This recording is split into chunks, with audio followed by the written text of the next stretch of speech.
Okay, hello and thank you to the ANTOR team for inviting me along to share some impressions from around the world from our battered but resilient mice sector. I'm Paul Colston, the managing editor at MASH Media's international portfolio, and I'll be drawing on examples from my company's own news coverage on Conference and Meetings World and Exhibition World platforms, as well as on recent leading industry research and studies. So the first graph, I'll start by sharing from a study by Asia-based agency, the PICO Group, which I feel encapsulates a balance between the enduring appeal of the power of offline in-person events, while acknowledging we have a way to go still to see their return. It also shows the perceived importance of virtual events, and while physical events remain the exception to the rule in today's market, as virtual events wrestle with the conundrum of injecting emotion and personalization in order to be successful, we can see how those trends are changing throughout the year there from the PICO graph. I will make all these slides available post-events through the ANTOR team, so you can study the ones that are of interest in more depth later. But I thought those two comments from the PICO team seem to sum up the balance we're suddenly experiencing. So slide 2, while most of us now still work with virtual events and activities, what is the pace of the return to in-person events? It's a trend that we first picked up on in China and parts of Asia and pockets of Europe like Germany last year.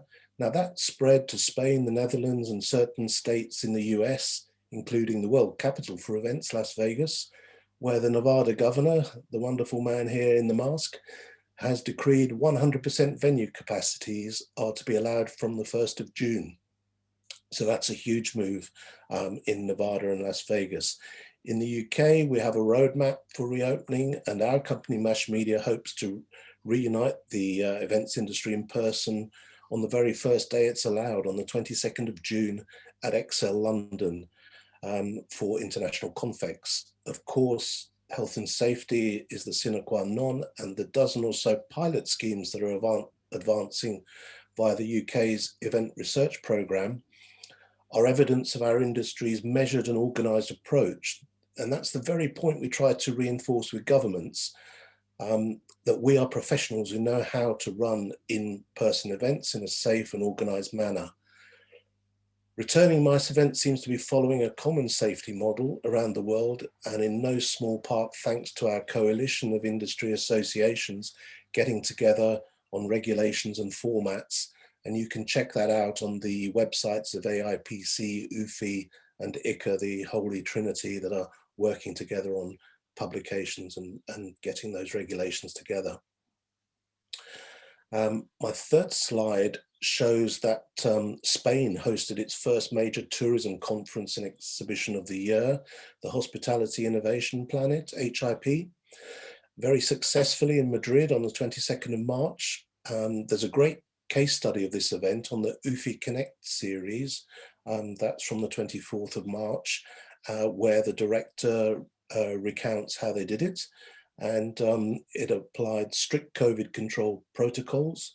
IFEMA was the organizer and is running a similarly, hopefully successful event, the Fitur Big Tourism Show in May, where it's predicted, although there'll only be 50 exhibitors rather than 150, 65% of the space has been sold, physical space that is, so it's a good start.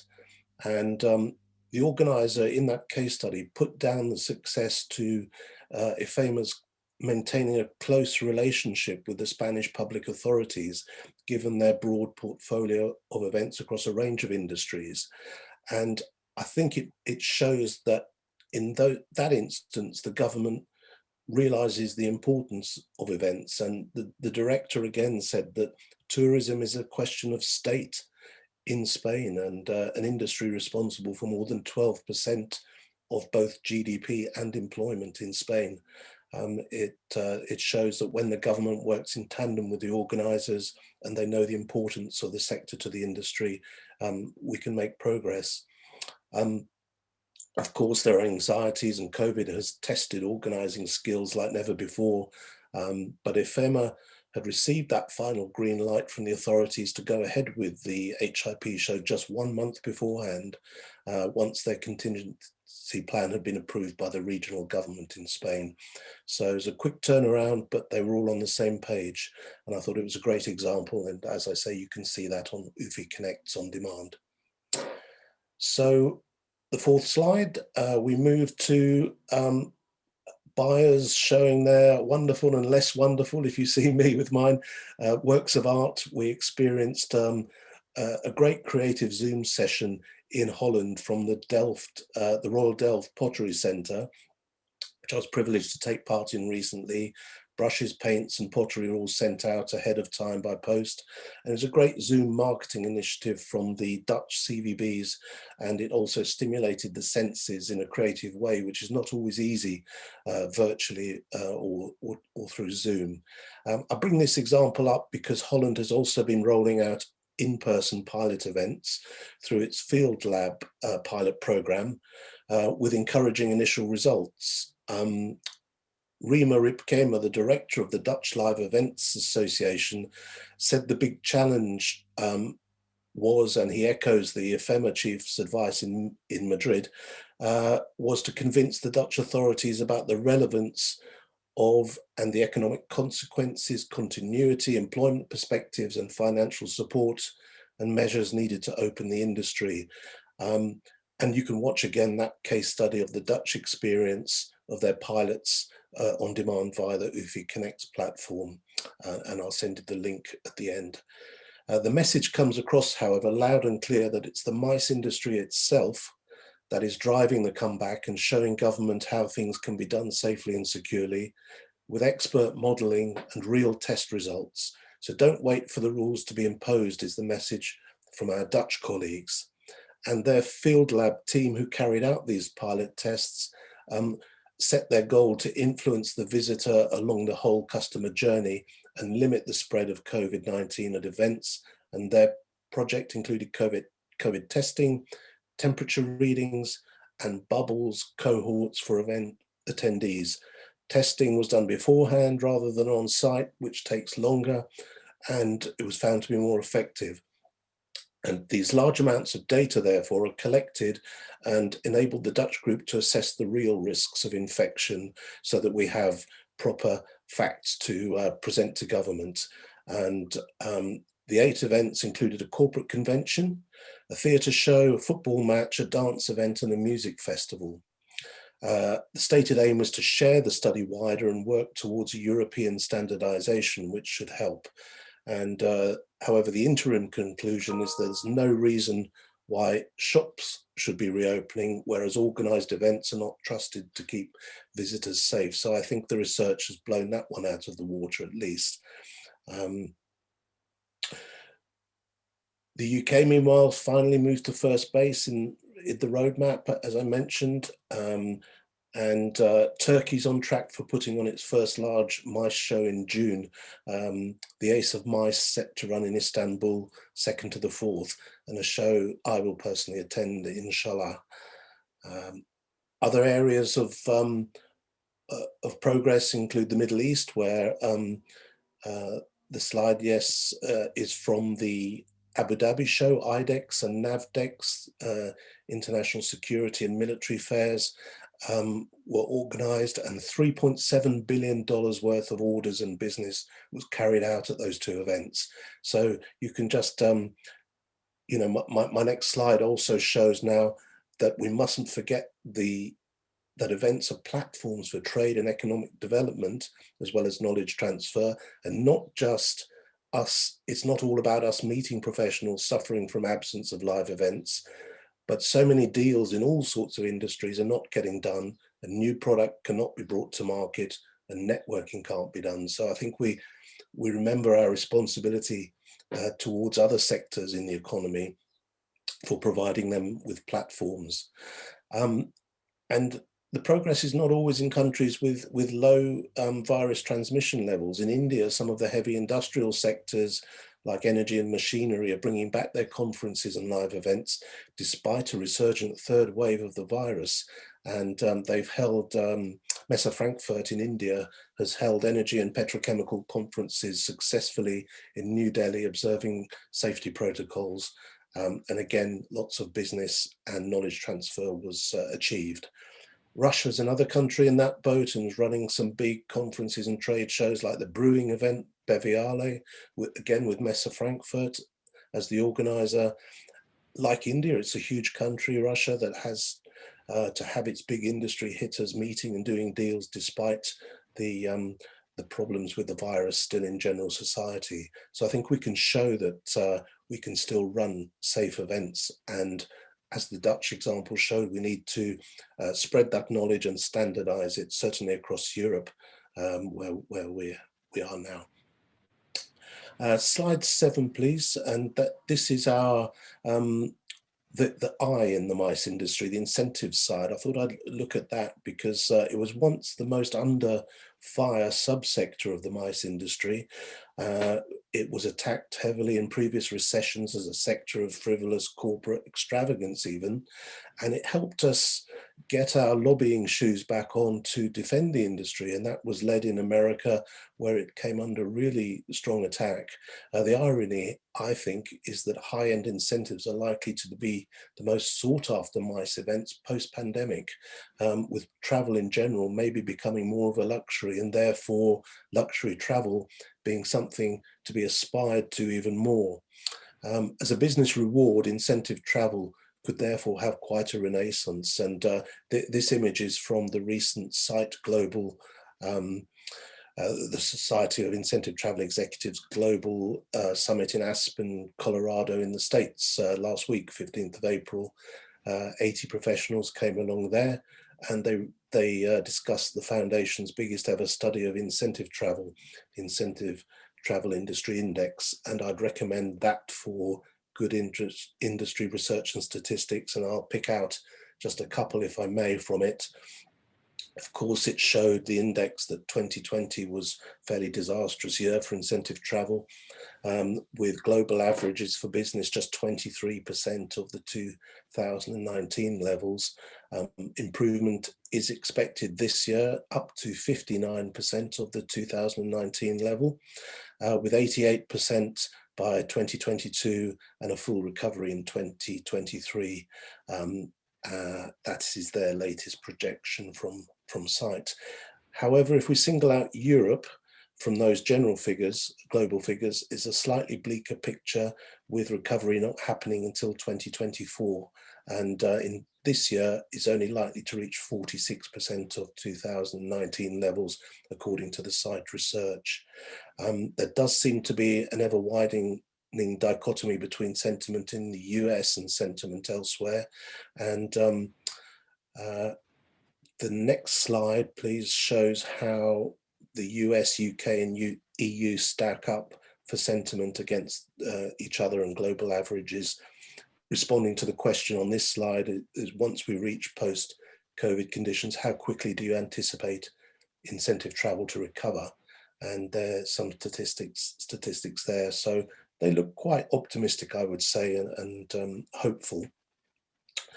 I don't have a slide for this stat, but the DMC sector was ranked 3rd out of 18 possible ways that incentive travel programs can shift in the light of COVID-19.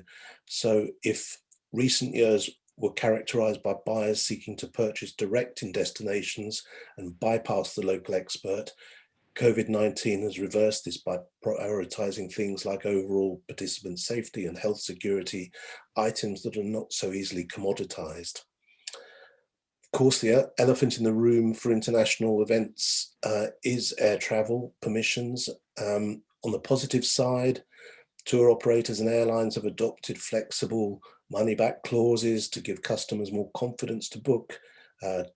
TUI, the firm which owns a fleet of aircraft, cruise ships and a chain of travel agency, has said bookings in March had hit 2.8 million and expected to operate 75% of its normal schedule in summer 2021.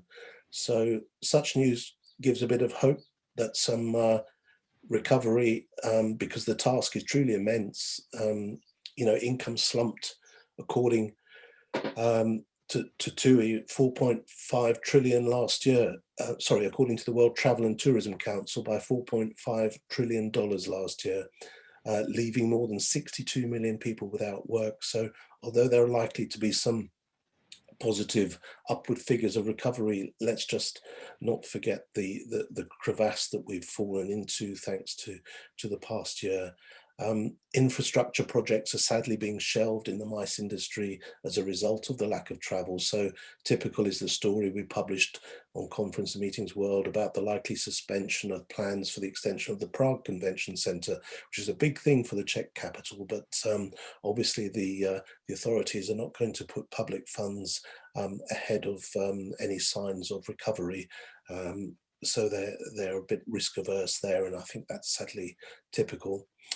The industry may have taken positive steps towards coordinating a unified voice to governments, but it's still possibly lacking coherency of approach regarding another key element, and that's digital travel, health and security passports, a question that's going to exercise our minds increasingly, and plenty of opinions on that, I know. We all recognise the need for testing and noting vaccinations, but I do suspect that even if our wider industry can agree on the format of such future documents, much will depend on our politicians who take decisions based on expediency, in my view. So what about destinations? They'll be facing the question of what's the right choice for the marketing strategy. At Mash Media, we're seeing campaigns emerging from destinations still not open, but looking ahead a quarter or two and realizing they can't afford to stay out of the spotlight. They need to build demand for the future. And issues coming to the fore are CSR, wellness, and knowledge sharing in these campaigns that I'm seeing. Canada, to give an example, is promoting its high-tech and life sciences sectors, and Australia is ramping up its outdoors appeal and indeed opened its two-way air travel bubble with New Zealand this Monday, 19th of April. And then maybe Hong Kong and Singapore will follow in that bubble. Singapore, together with Korea, are both bringing high tech to the fore in their campaigns, and it's time to highlight your strengths and sync them with new demands. Do you have subvention funding, for example? Let us know, and other media outlets know. Malta Tourism did, and today they have a story out on our platform and others too, laying out exactly what organisers, what help they can get to bring delegates there. Singapore again used its COVID-safe protocols and investment in high-tech hybrid studios, as well as its existing expertise, to land the big PCMA conference convening leaders recently, which moved outside of the States for the first time. So emboldened were they by what the Singaporeans were doing. Swap card slide. So the rise of virtual events has brought one big question to the fore, and that's how to monetize them. So as we wait more progress and permissions to open up in person, how are we all rating the virtual experience that we've been driven to? A virtual event platform expert Swapcard this month published a new wide-ranging report, The Business of Virtual Events. That was released to mark Global Meetings Industry Day on the 8th of April, and it addressed topics such as the event life cycle, sponsorships, and exhibitor management, and is well worth looking through. They took results from an analysis of virtual events that took place on the Swapcard platform in 2020, and these comprised 461 virtual events between April and December, with over 1,600,000 total attendees. So this is a huge sample, and therefore the results are very worthwhile making note of. The headline for me of that research was that the pre-eventer period is the golden moment for closing business. And in the days leading up to virtual trade shows, 36% of people's time on the platform was spent browsing exhibitors and products. A staggering 95% of overall leads were generated in the pre-event period for one-day events, and for two-day shows that figure reached 80%. And it seems to be the reverse of the pre-COVID mantra of impressing your staff to follow up post-event. So now the onus is on pre-event. So organisers should surely open their platforms well ahead of time and implement and urge exhibitors and attendees to utilise the platform in the weeks leading up to it. It's the golden moment, as Swapcard says, for that. 80% of people's time in virtual events was spent watching sessions, with only 5% dedicated to networking. Further proof that the pre-event lead generation is crucial. And maybe it's proof that some of the networking platforms aren't too impressive. You know, they sound good on paper. Some of the ones I've tried, you know, very hard. You know, people maybe not be there, or there could be technical glitches. I think there's more work to be done there for sure. As well as highlighting the importance of the pre-event, the Swapcard report demonstrates that a year-round approach to the event life cycle is the most lucrative.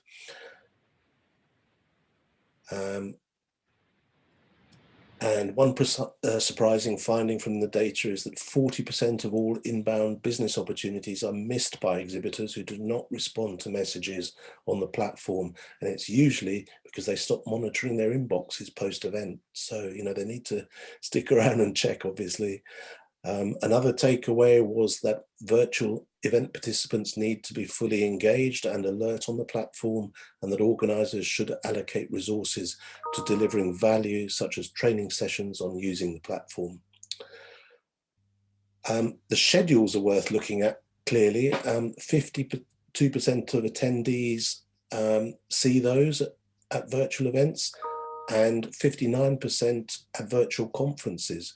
So because they're regularly visited throughout the duration of the event, maybe organisers should consider these schedules as prime real estate for sponsorship packages.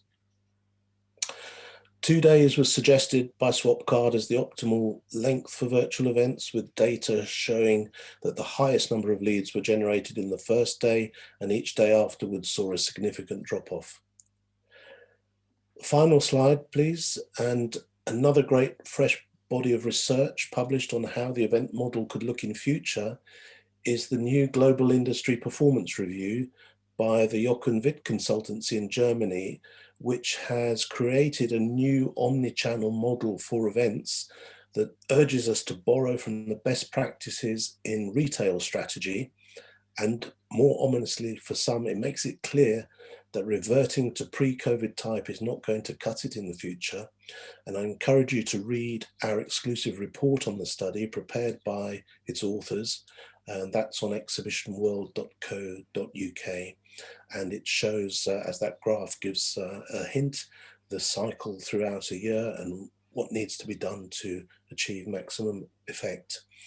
I'll finish by recommending also a new book called Reinventing Live by event organisers Denzel Rankin and Marco Ghiberti. They say we must view event organisers no longer as pure organisers, but rather their role is to facilitate business, connections, education and advocacy. If we did suspect that events are fast becoming platforms for building communities and nurturing customer relationships all year round, with the use of event technology at its core, the text of Reinventing Live reveals just how to do it. That book contains also a warning for those that don't heed the signals. For many, success up to now has rested on strong organising skills, good marketing, with blockbuster events protected by barriers to competition. Events and organisers will henceforth have to become genuinely customer first, with new talent and new culture. If your computer is crashed by a virus and needs a software update, when you restart it again, surely it is best to have an upgrade that deals with all the former niggles and reflects your future needs. The events industry can make a virtue out of a necessity and seize the moment. Thank you for your attention, and I'll make my presentation and contact details for research available through ANTOR post-event. Thank you.